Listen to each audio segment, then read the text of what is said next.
Up next is Kristina Skierka, CEO and founder of Power for All, an organization dedicated to ending energy poverty in Sub-Saharan Africa through decentralized grid technology and creating jobs that benefit people of all demographics. We're a global campaign that's focused solely on ending energy poverty.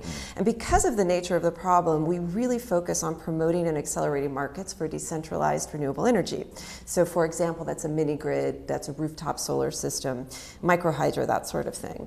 And our work on powering jobs really emanated from all of our advocacy work with governments, and always quite rightly wanting to hear, what do I get by following this path using decentralized renewables?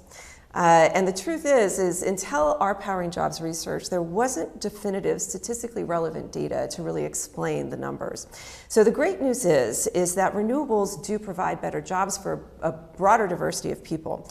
What we found so far, especially on this continent, is that the fossil fuel industry has always been a big employer, many times over, but it's very bad numbers for women in general. And in fact, less than 20% by some recent statistics by IRENA and others say that those jobs went to women. In the decentralized renewable sector, it's much closer to a third. And what's great is that these numbers are actually changing and increasing. We have a report coming out soon, so I can't give you all the details, but it's good news. The other piece of good news from jobs and renewables is that this is a very resilient sector.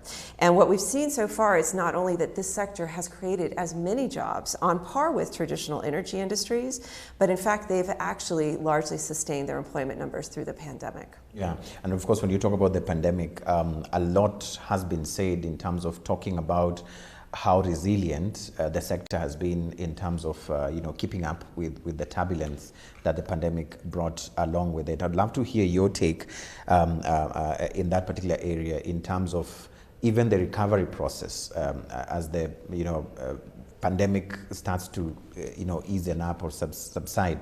In what ways do you think the sector can prepare, God forbid, for the next pandemic? That's a great question.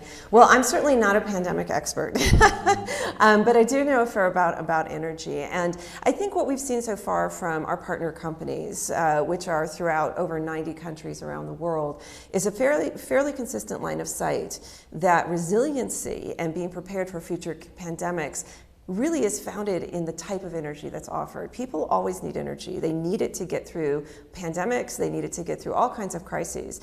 And in fact, what we've seen is a real opening in many government thinking and several new businesses actually that have started, some that have closed during the pandemic, but new businesses that have opened as well because they see the opportunity of putting energy in the hands of people themselves, not having to rely on maybe a distant utility that can decide whether or not they're going to have energy access for that day, but particularly with the advent of pay-go systems, which is pay-as-you-go funding for owning a rooftop system, say, that's absolutely transformed the face of energy access and can also build in resiliency for the next pandemic.